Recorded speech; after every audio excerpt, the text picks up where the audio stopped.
Welcome, everyone. Wonderful to see you all again. Today, we're going to continue our exploration of the four divine abodes, the four Brahma Viharas.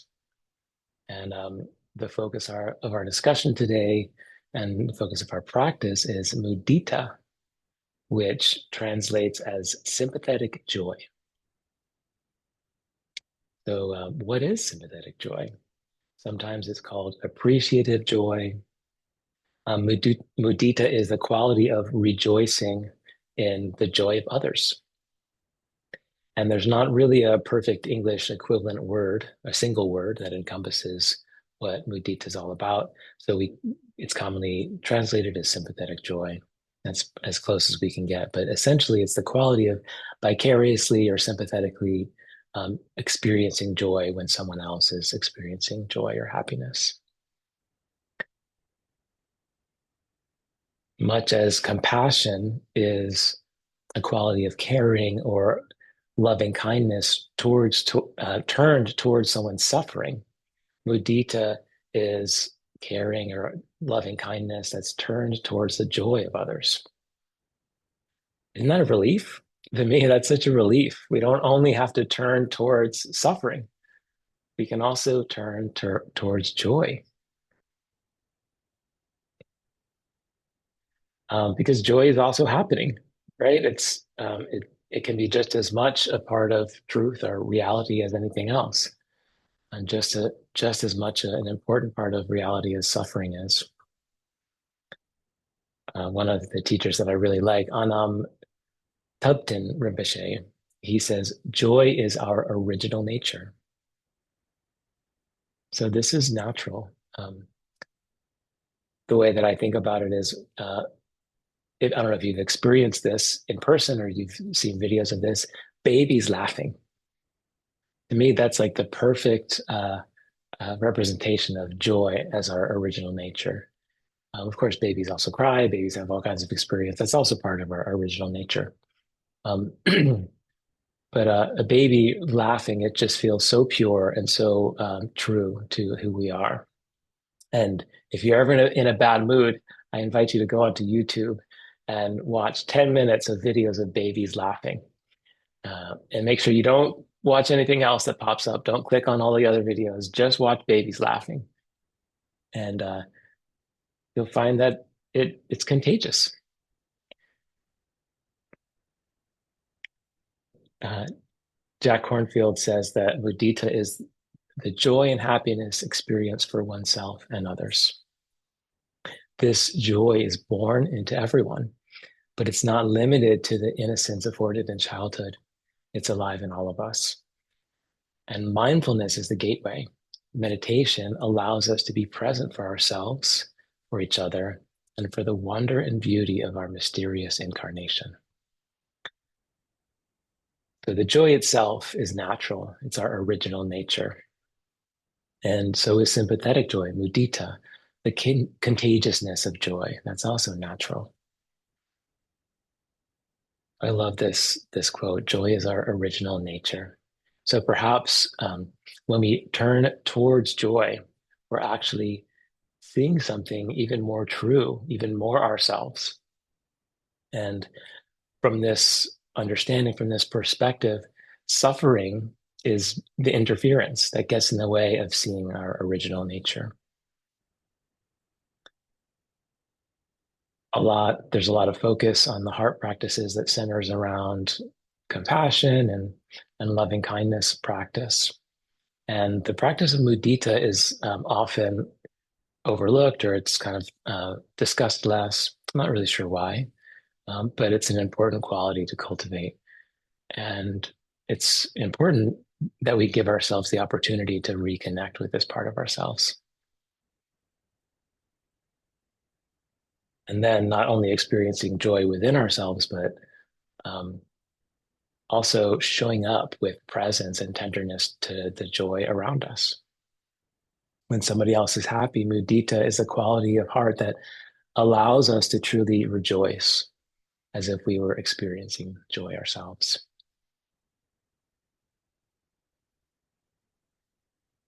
In his book, The Wise Heart, Jack talks more about this, Jack Kornfield. He says, when love meets pain, it becomes compassion. When love meets happiness, it becomes joy. Joy is an expression of the awakened heart, a quality of enlightenment. When we live in the present, joy often arises for no reason. This is the happiness of consciousness that is not dependent on particular conditions. Children know this.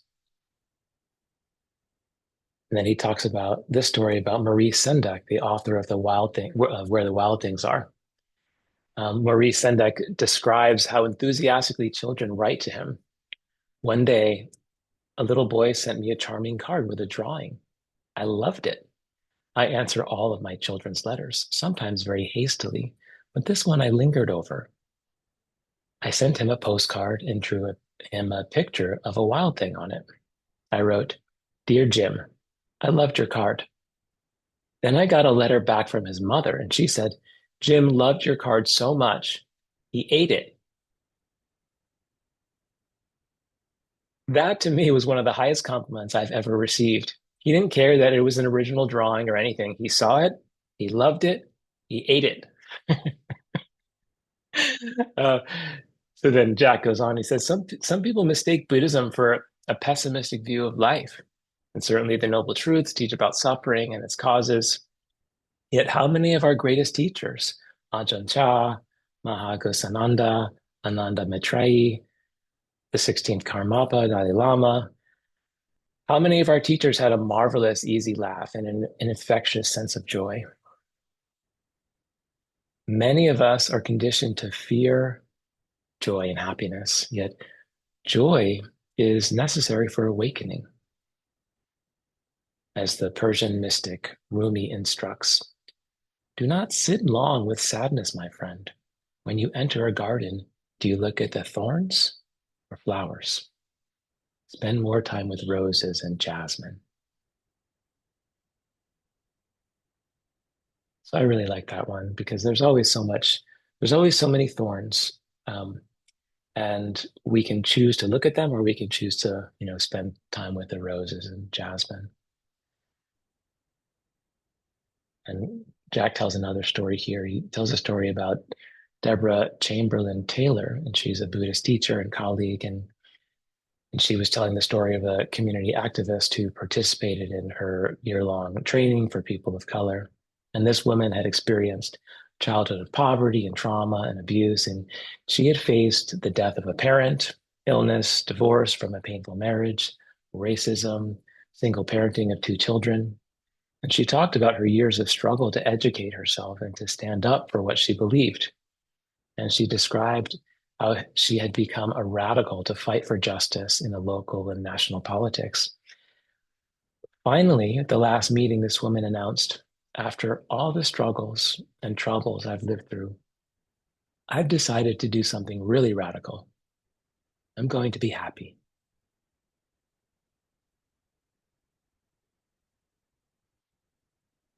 And the Dalai Lama said something in his own way, in a similar vein. Um, he was being interviewed and he was asked, how are you always so happy? There's been so much destruction of the Tibetan culture and so many loss of lives and all of your monasteries and all the things that have happened in your life. Um, how are you always so happy? And at some point, the Dalai Lama says, yes, they've taken so much from me. They've massacred our people. So many lives are lost. They've taken our ability to worship. They've taken parts of our culture. They've destroyed our temples and burned so many texts. They've destroyed so much. Why should I let them take my happiness? So there's this quality of that happiness is not conditional. It's not based on the things around us and our environment and whether good or bad things happen to us. And of course, the Dalai Lama and many of our great teachers, they make it sound so easy.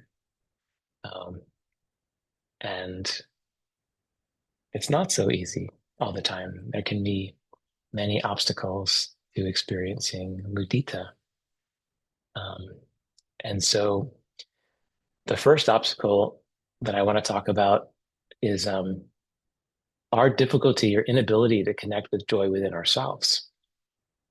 So it's very difficult to appreciate someone else's joy when we're suffering in the moment, or can be. It's very difficult to appreciate someone else's joy when we don't have a familiar relationship with joy in our lives in general. So that's one thing. So if that's the case, how can we develop more of an intimate relationship with joy within ourselves?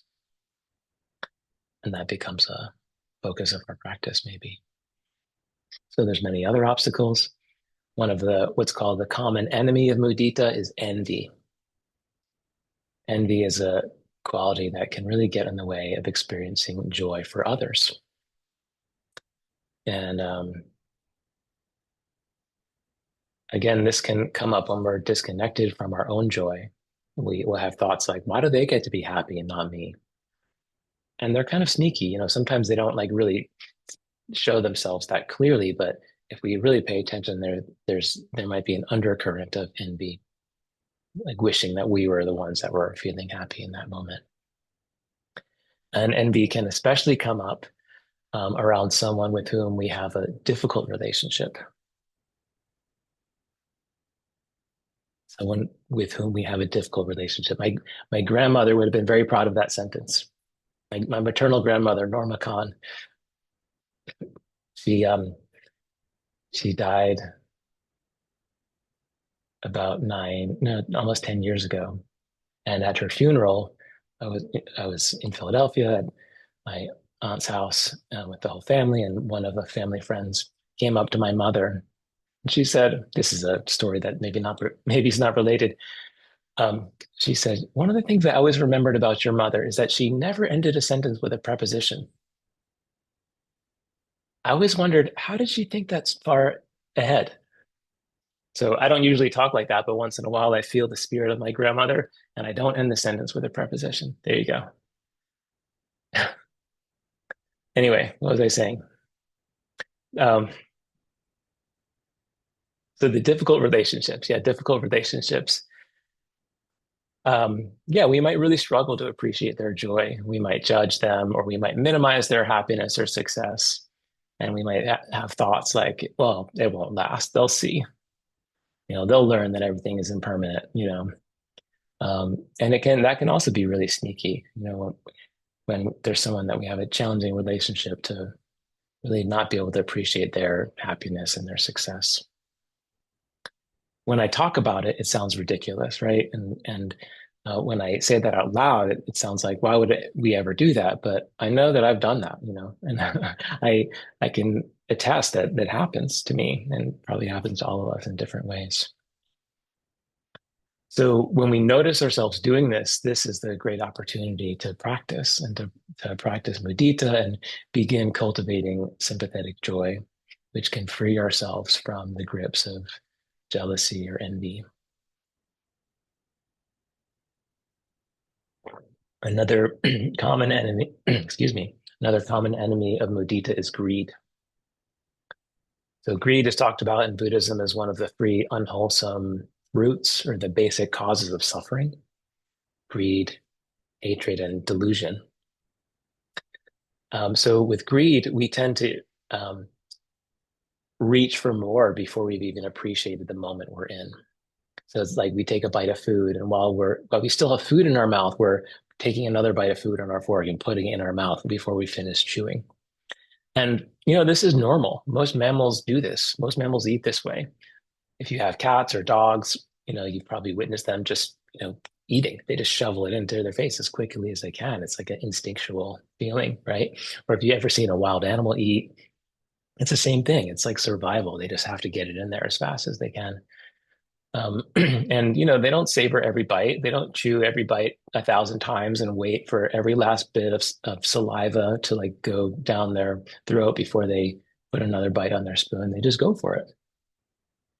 And so the reason I'm mentioning this is because we are animals, we are mammals, and we have these animalistic tendencies. So it's normal to just do that, especially if you're hungry, of course. You're hungry, you start eating really fast and just getting it in there.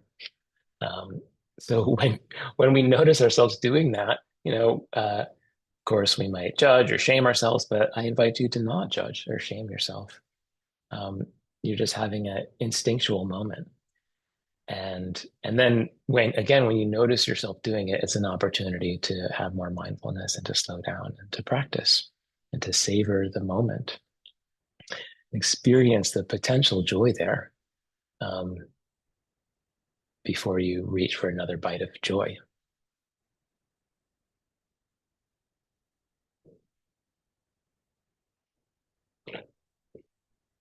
Um, I went on a retreat uh, at Spirit Rock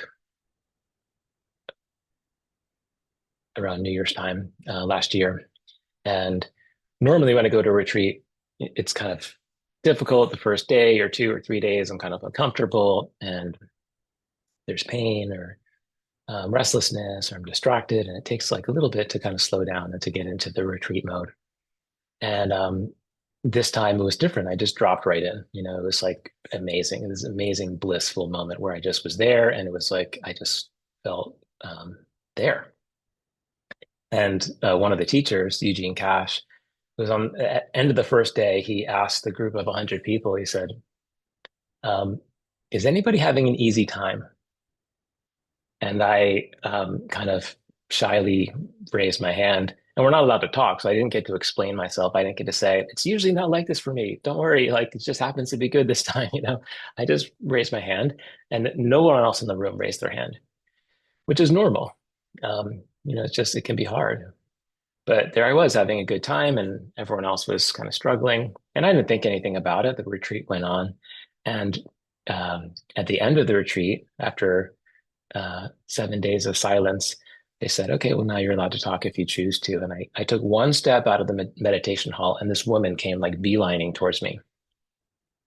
And I was kind of surprised, and I wasn't really ready to talk yet. And then she said, is it okay if I talk to you? And I was like, just bowed and I shook my head. I just wasn't ready for whatever was about to happen.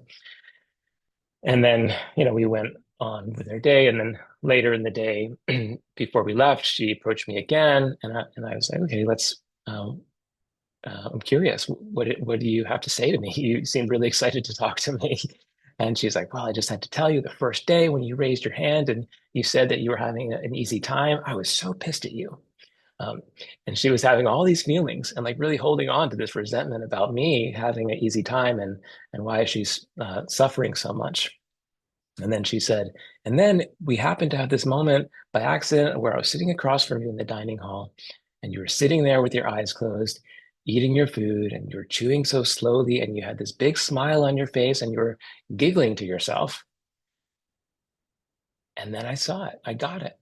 I saw your joy, and I felt so happy for you. And it was contagious. And then I started to feel happy. And so what happened? Mudita awakened in her. She just felt joy for my joy instead of feeling envy. And I wasn't even aware of any of this happening. This was all in her own experience, and my eyes were closed. I didn't know that she was sitting across from me. And if I did, I didn't know that she was the one who was hating me for 7 days. Anyway, um, so another aspect of greed is grasping. So not wanting to let it go or wanting it to last forever. So we often unconsciously start to plan and scheme. How can I make this last longer? How can I make this stay? Or, what are the conditions that have created this experience? And I start to think, well, I meditated this morning and I got to do some resistance training and I had a kale in my smoothie and we try to plan and control everything. How can I make this last? And again, this is normal. But it takes us out of the present moment and it prevents us from really appreciating what we're experiencing and what's really here. And there's another enemy of mudita. Um, and this also doesn't have an English equivalent word, but of course the Germans have a good word for it.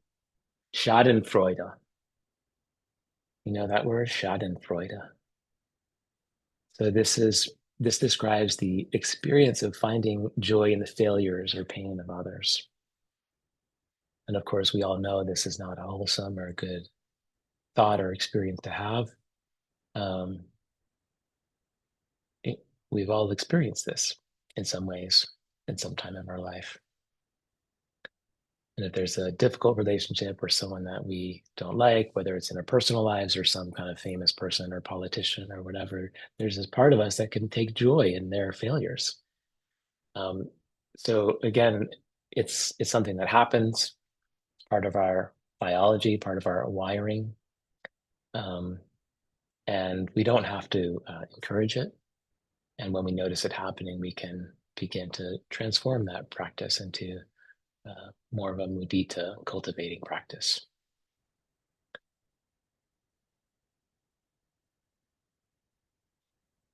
So sometimes, again, joy and sympathetic joy are elusive. And how do we cultivate this when it's not there?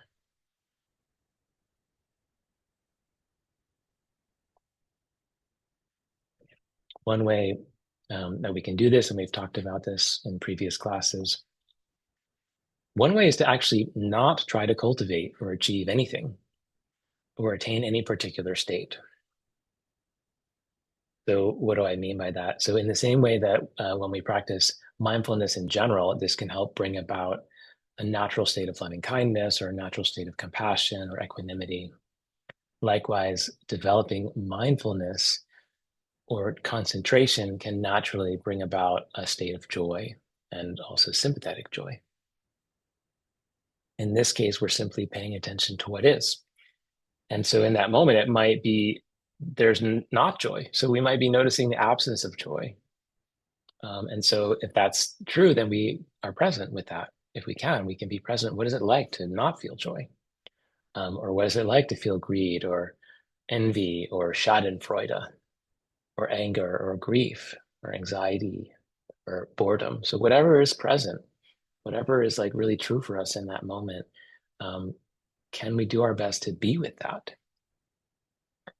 And the more we do this, the more we cultivate this quality of concentration and presence with what's true, um, the more we have access to these loving states of the heart, including joy. And the trouble with this path, it's not so predictable. So there are no guarantees that if you are present with your grief or your anger, then after 10 minutes of doing that, you'll be good. You'll be feeling joy again. After X amount of time, we don't know what's going to happen. Um, but over time, over years or months, or maybe it'll happen in 10 minutes, we don't know. Over time, focusing and establishing mindfulness and a continuity of mindfulness really helps these qualities of the heart, the divine abodes, it helps them just arise naturally. So that said, there are some specific practices that we can do um, to help specifically cultivate joy. And it's similar to when we did a metta, loving kindness practice, and the compassion, the karuna practice. Um, we can do a practice for joy. So that's what we're going to do now. Uh, I found on a Dharma website, I don't remember which website it was, but the title was Sympathetic Joy, a Tibetan Buddhist formula for multiplying happiness. So that's what I propose we do. Here's the formula for multiplying happiness. I invite you to sit comfortably,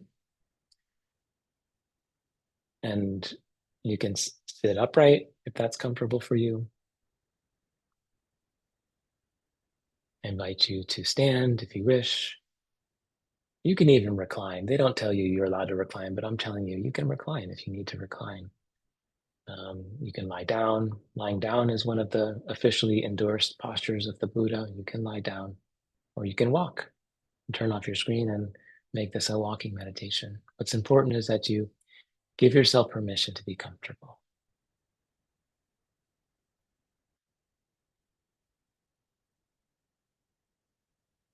I invite you to close your eyes,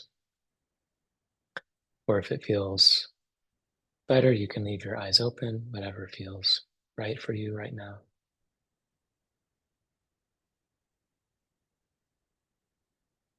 And you can leave your screen on if you like, or you can turn your screen off in accordance with what feels right.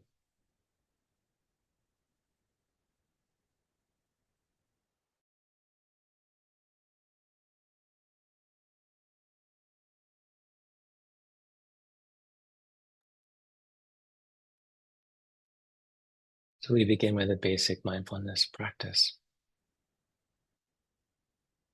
The invitation is to sit and know that you're sitting.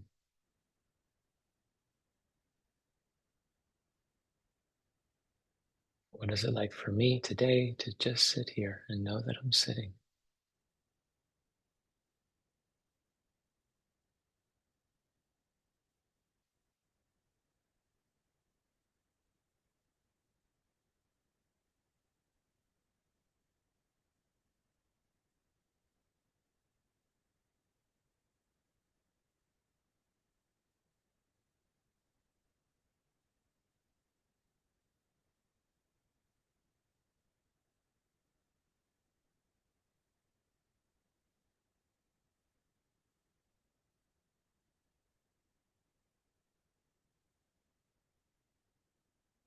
I bring attention to my physical body and the physical sensations here.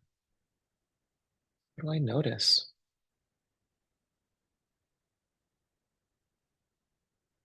What is it like to have a body today in this moment?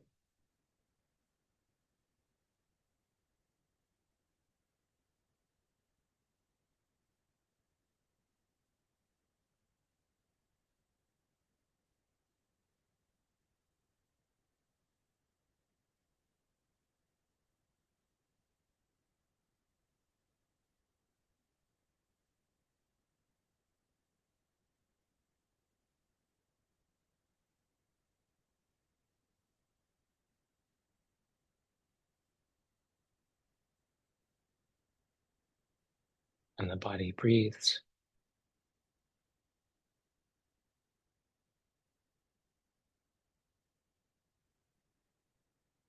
What happens when I notice my body breathing?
And there may be thoughts, there may be feelings present, there may be pleasant sensations or unpleasant experiences, there's maybe neutral somewhere in there. Whatever's present, can I just welcome it? Can I be with this and say, yes, this too, this is also welcome.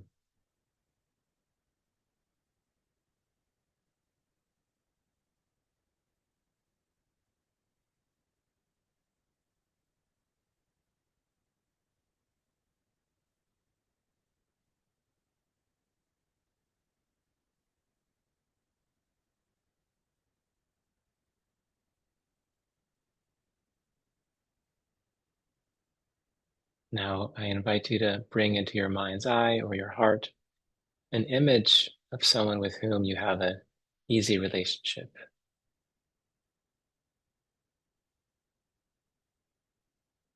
So your beloved spouse, partner,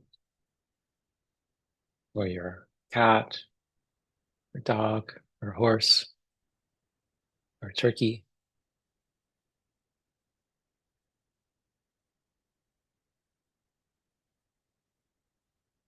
or your child. And bring an image of this being who you easily love and have a really open-hearted relationship with.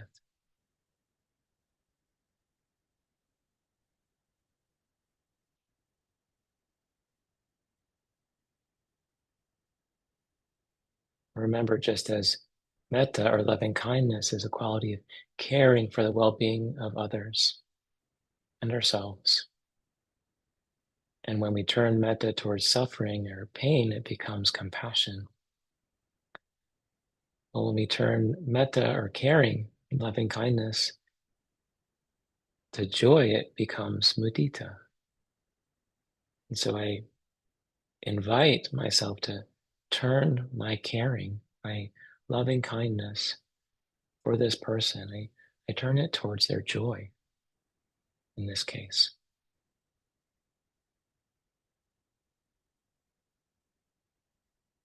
And it might help to imagine or bring into your mind a memory of an experience that they've had that was joyful for them, or one of their successes.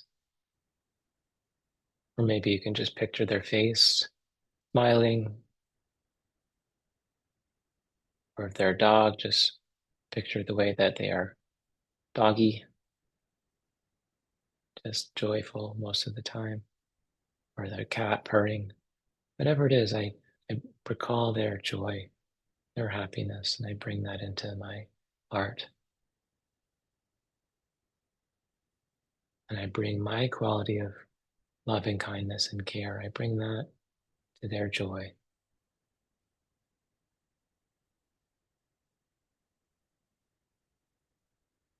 And I invite you to say out loud or to yourself these phrases or phrases like this that maybe have a slightly different wording that works for you. But you can say something like this: may you be truly happy.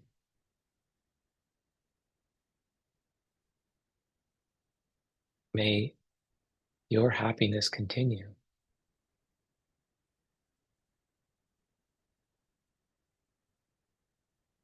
May you be unconditionally happy. May you be happy regardless of what conditions, what happens in your life.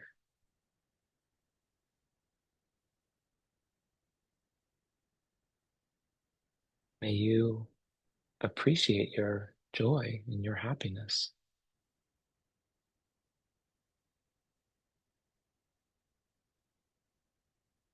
I'm happy for you.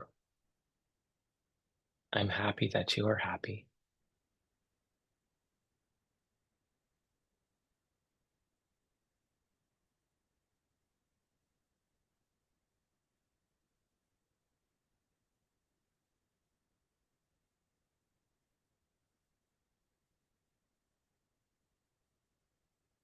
I invite you to take a moment and just see how that feels.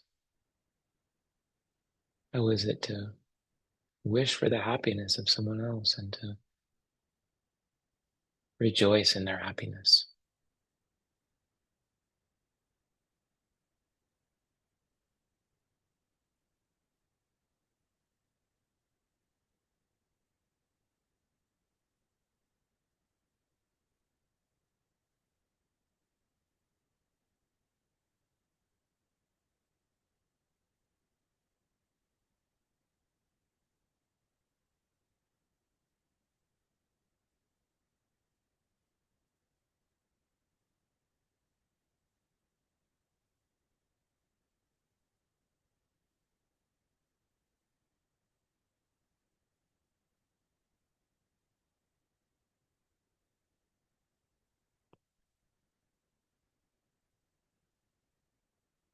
Now we're going to turn this prayer, this invitation towards ourselves.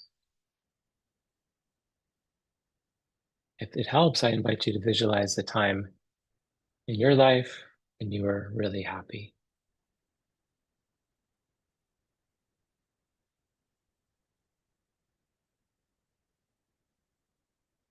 Remember the story of the Dalai Lama when he was being interviewed about his book, The Art of Happiness. And they asked him, what was the happiest time in your life? And he paused and then he gave a mischievous smile and said, I think now.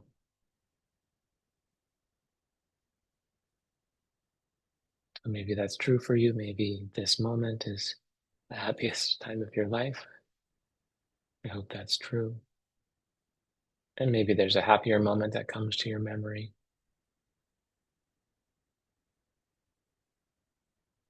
So I recall that experience. I embody that experience of feeling joy within myself. And I make this wish for myself. May I be truly happy.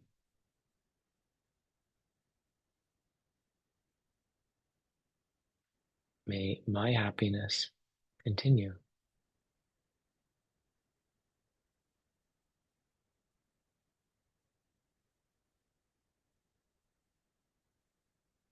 May I be unconditionally happiness.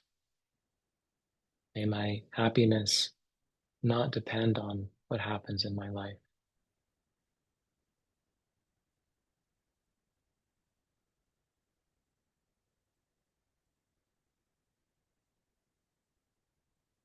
May I appreciate and relish in my own joy and the joy of others.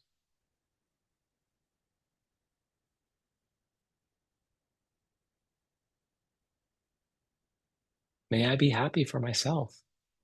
May I be happy that I'm happy and that I can experience joy and sympathetic joy.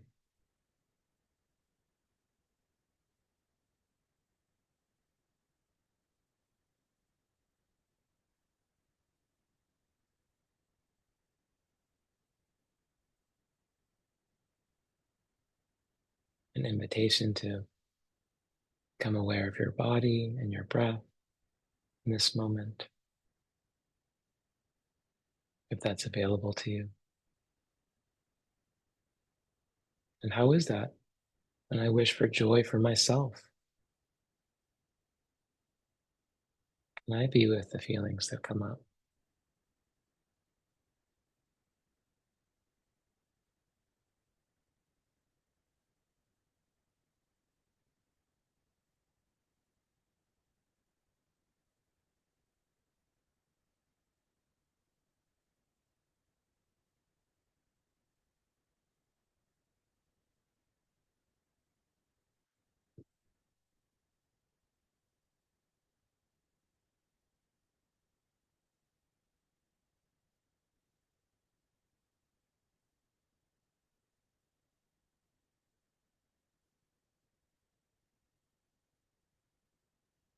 And now the invitation is to turn towards a difficult relationship.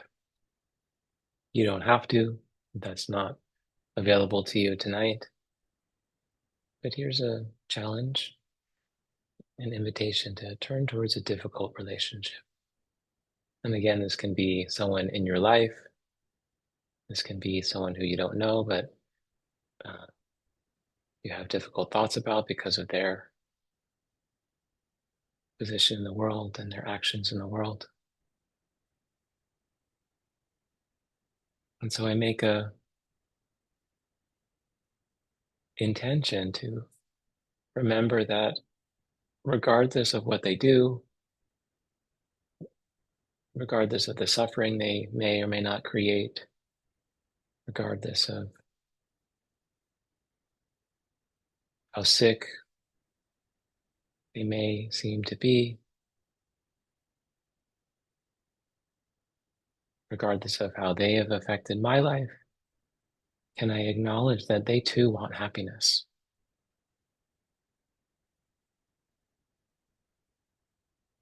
And that's really at the core of everything. is their desire for happiness.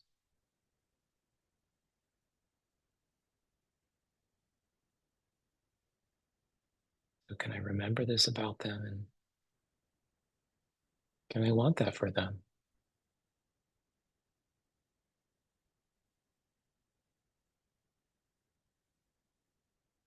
And if you can't, if it's difficult, that's okay. Just be with that.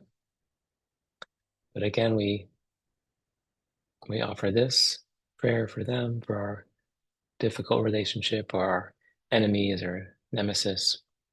May you be truly happy, truly happy.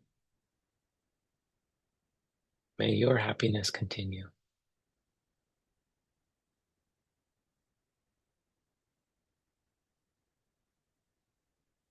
May your happiness be unconditional. May your happiness not depend on what happens in your life.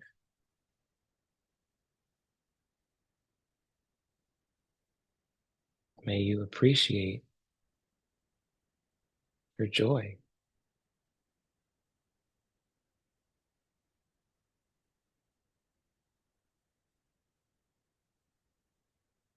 I'm happy for you. I'm happy that you're happy.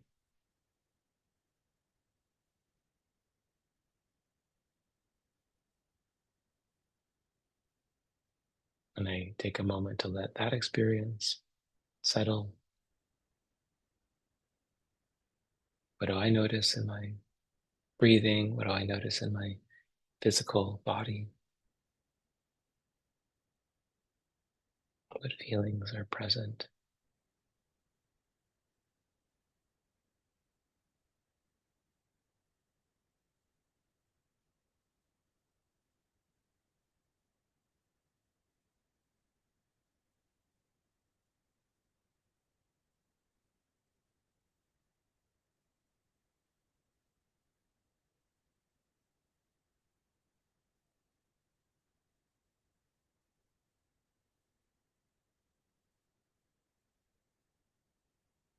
And now, similar to when we practice metta, we want to extend this prayer and this wish for all beings everywhere.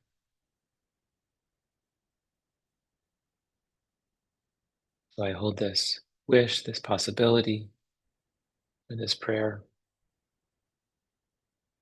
May all beings everywhere be truly happy.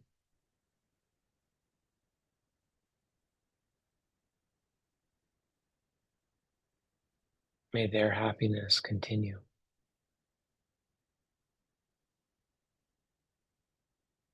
May all beings everywhere have unconditional happiness. May their happiness not depend on what happens in their life.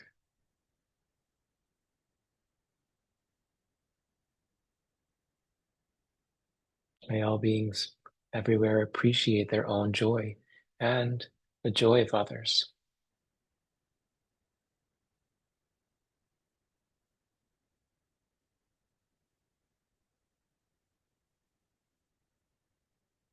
I'm happy for you, all of you, all beings everywhere. I'm happy for you.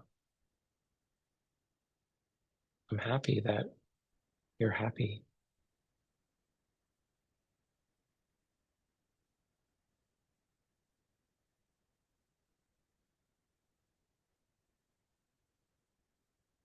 I take another moment and come back to my mindfulness practice.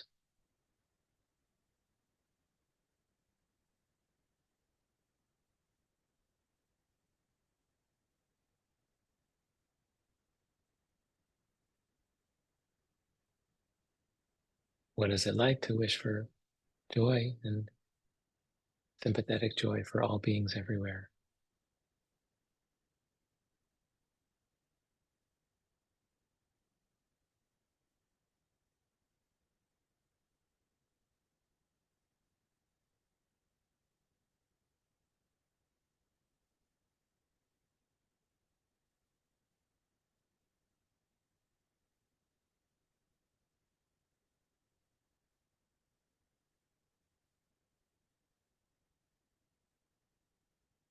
Whatever my experience is right now, can I just be with this? Can I let this in?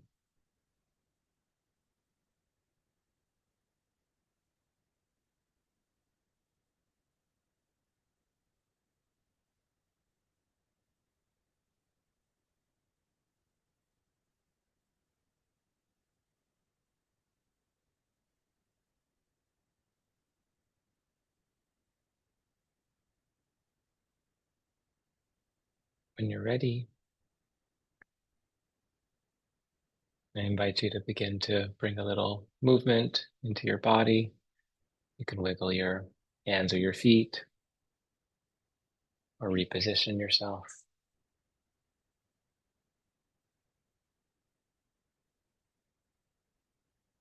You may choose to open your eyes or you can leave your eyes closed. Whatever feels good for you right now. And I welcome you back into your room, wherever you are, or into this virtual room.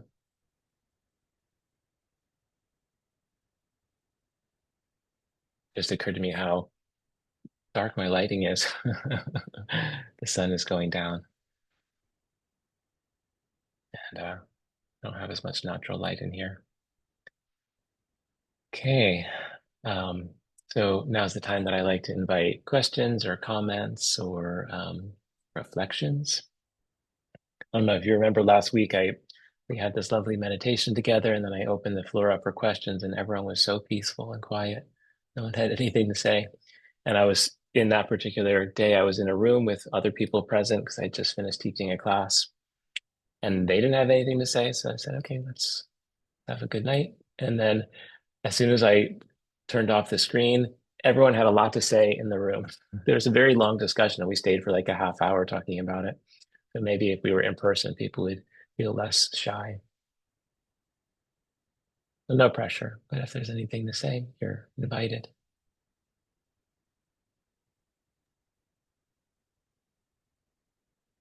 It looks like Irving was about to go Yeah, and then okay. yeah, okay. Towards the end of that practice, I thought of improv classes I've taken and being in a situation where you had no idea what your fellow actors, or in this case, students in the class, would hand us. Sometimes the inclination was to go, no, that's not what I wanted. I don't know how to react to that. And one of the practices we learned was to respond with yes and and take it from there, and to kind of create a mindset of whatever you've been handed is positive. Mm, Now, what are you going to do with it? And I yeah. think there's so many, and that class was called Life is an Improv. And Ah, I think it's just a practice that was really positive and carries over into my life, that when I'm handed something, rather than go, oh no, I want to rebel against this, to just kind of go, oh, this is what I've got, and this is what I need to do next, and move on and try to just take whatever I've received as a positive. And I can't say I'm always successful, but I did think about that practice, and that it was a practice. It's something we developed over time, didn't come naturally. There were beautiful. times, even after weeks of this, that I'd still go, no, no, why did you say that? And expect Mm, me to follow it with something. And then the teacher would say, no, yes, and then take it from there. So I just wanted to share that thought. that's beautiful. I love it. Good practice for life. Thanks, Irving. Amy, did you want to share? I just wanted to say how good it felt to share that prayer with somebody that I really cared about. Like it was so juicy inside, just feeling all of that loveliness going towards that person. And I'm Nice. really grateful to be able to be held in a container in these moments, and yeah, to actually be able to do it for myself. That was nice too. And I'll just piggyback on what was said before. Sometimes in the new work that I've learned, I can't read without my glasses. I'm sorry, everyone. I need to transfer over, but I'm refusing to put readers in my glasses yet. Um, we say, even though, you know, when we're doing this heavy and deeper therapy, things arise. And even though we may not want it, even though many, many other endings to that. So thank you so much. Yeah, I love that. Beautiful. Thanks, Tammy.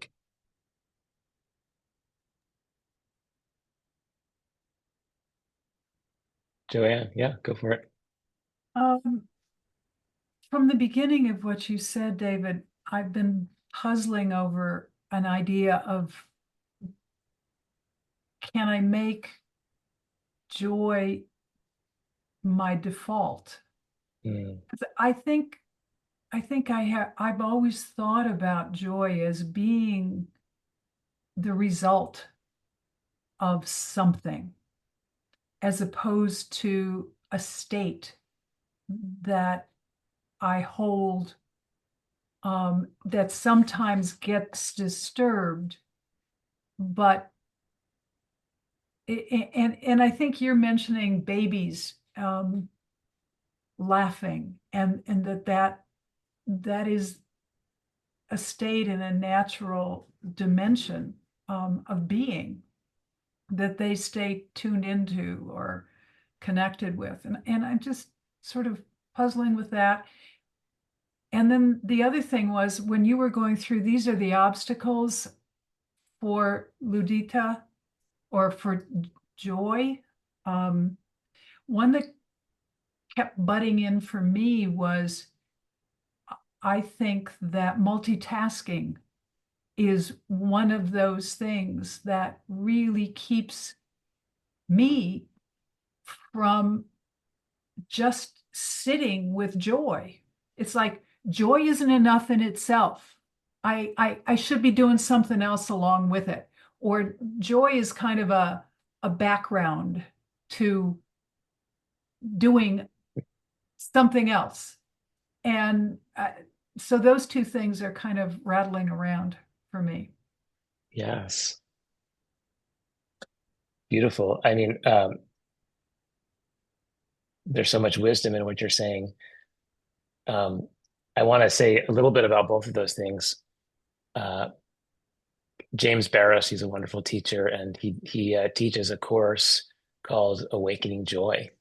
Hmm. And his whole perspective is that, yeah, multitasking gets in the way of joy. Exactly what you said. And of course, it gets in the way of us being present.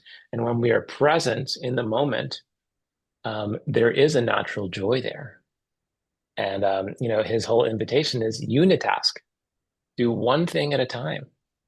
And like our brains like can't actually be happy when we're multitasking. So that's like, yeah, that's a really deep realization and something that I have to keep reminding myself of because I'm always juggling so much too. And you know, there's always just a million things. Um, yeah, unitask. That's what he says. And joy somehow doesn't feel like enough to fill up the bandwidth, or Mm, something like that. yeah. There's another teacher that comes to mind. I don't know if you know Rick Hansen.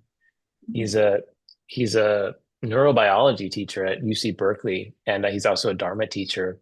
And he has this actually he has some brilliant books. One of them is called uh, Buddha's Brain, and there's another one called Neurodharma, and I recommend them both very Mm. highly. And he talks about how do we turn a state into a trait. So it's like almost it's like the exact words you were Yeah, using. So we have yeah, these experiences or these states, but how do we turn that into a trait where that's kind of our baseline or kind of our common experience? right. And he gets really he gets into like scientifically how do you do that? Mhm. And uh, I mean it's a longer conversation, but it's basically like you just I mean, there's all these steps, but one of them is to do what we just did, which is to be present. And when you're experiencing something that you wish for yourself, to really stop and become mindful of that experience. And in that mindfulness, in that paying attention, it can like intensify. And then we become aware of the intensification of that. And then in that experience, we remember, why do we want this? What is our intention of doing this? And when we're doing something that is important to us, that also amplifies the experience, and it kind of burns the neural pathways even deeper. And so there's a couple other steps that I'm probably forgetting off the top of my head, but that's the whole idea. It's like, here's the thing that I want. So then I can do these things to, when I experience it. Well, first of all, I have to experience it. So I have to cultivate this experience in the first place. And then when I'm doing that, how can I like, with the benefit of our neuroplasticity, how can I, make that develop into a very strong pathway that is easy to access? Mm-hmm. Yeah, so I think you'd probably like his books because he talks a lot about that in more detail. Great. Thank you. Beautiful.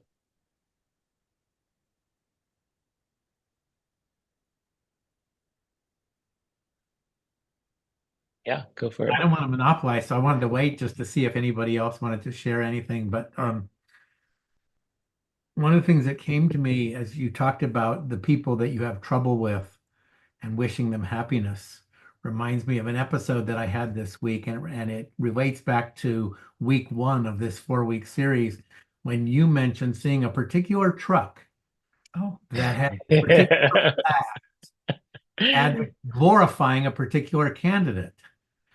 And that truck came up our street, and we don't get much traffic on our street because it's a cul-de-sac, it's a dead end. But that truck, and I assume it's the same truck, came up our street, turned around in the cul-de-sac, and they just kind of hung out there with another truck behind it that was similar flags.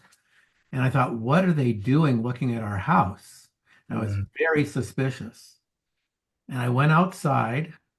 But we have that sign in Oh yeah, and we have a sign you just can't miss as you drive up our street, advocating a vote for the opposing candidate, which I can't imagine he didn't see that. So I just wondered, what is he doing looking at our house? And so I went outside, and he's explaining to the guy in the truck behind him that when we put a second story on our house, he was involved in the crew that had to get this cast iron bathtub hoisted on a crane and put into our house. And so he had worked on our house, and he's pointing that out to his cousin in the other truck. And I said, okay, I'm a little bit less wary of you. In my mind, I'm thinking, okay, I'm not as wary of you now. I understand why you're here. And then as he drove off, he said, have a nice day. Mm. And all of a sudden, there was this softening inside me that he was willing to put the politics aside and wish me a nice day. And I wished it back to him. And it turned out to be a sort of a positive interaction. And we're never going to agree politically, but we genuinely wished each other a nice day. And I couldn't help but think about that when you were saying, think about the people you have trouble with and what you want for them. And I wanted him to have a nice day, and he wanted me to have a nice day. And it was its own kind of little heavy experience. I love But that. it got lighter as towards the end. There was this lightening and softening that took place. Thank you. That's wonderful. I love that story.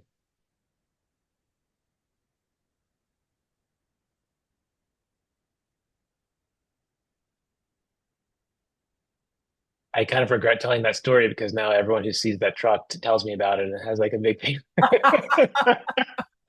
Tells you how great he is, right? Yeah. It's your own That- kind of GPS tracking the truck. Well, Yeah. it's like you have to practice what you preach, right? I mean, we really sometimes it's not so easy to want the best for that person we so fundamentally disagree with. Right. Yeah, exactly. That's what this week is all about, I guess. True. Beautiful. Anything else to share? Oh, hey Mary, there you are. Hi. Um, I do actually. Um, Thank you so much for this. I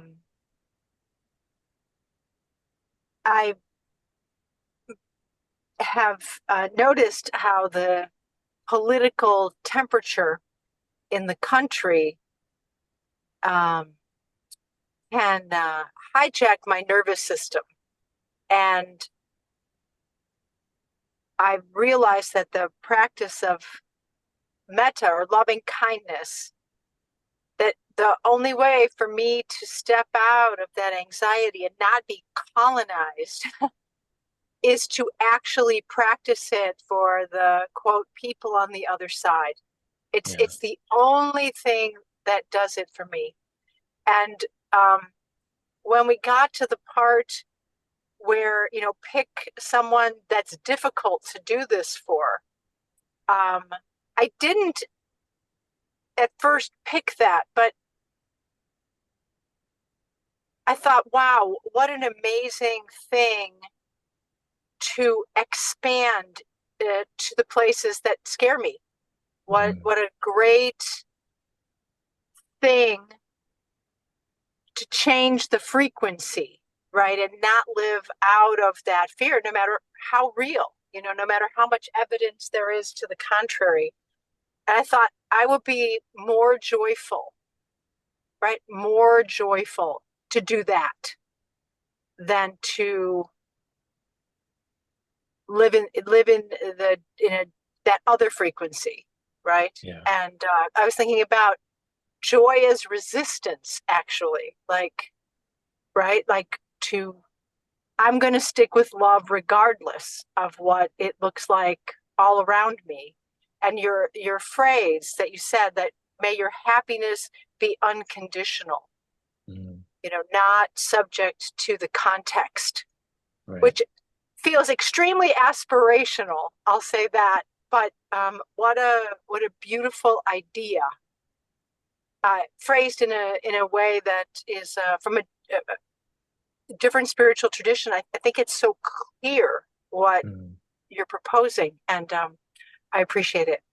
mm, beautiful. Thank you, Mary. Mm, Thank you for sharing. thank you for offering this. Camilo, yeah. Hi. Um, so the interesting moment that I had was that when we were talking about, you were saying try to go to a place where you were really happy, or like a memory or a time that you were really happy. And I got myself that I have like I've already like done this where I go to this time and place, and so I automatically was like, oh, that was a great time, and you know, and even like maybe a week ago, I remember just going over it like really intensively. It's like, wow, will I ever be that excited about life? Because, when I was younger and all that. But then you kept going and you say the Dalai Lama said that now was the most happy time. And then I was like, huh, like, wait a minute, maybe it's now, and I was able to see that like now I'm really happy Mm, even though circumstances are not, really nothing's going my way right now, and things are complicated and definitely not as exciting as those times. But and then I was able to see that I was having fun and I was having an exciting time, but I was like troubled back then, and it mm, was very uneven. And now it's more of like a constant, like, you know, bad things happen, but it doesn't unbalance me as much, and maybe I'm not as excited, which kind of like brings back to the one we had last week, or at least that was my understanding. To just kind of be on that middle ground where, uh, yeah, and I just put those two together to live in that five, not a 10 excitement, not a one depressed, but just kind of go in the middle. maybe that's the joy that I'm, Mm, experiencing right now. beautiful. Mm. Yeah. Mm. What a blessing. Yeah, it's possible. It's possible that this moment might be the best moment of your life. And hopefully, each moment is like that, moving forward.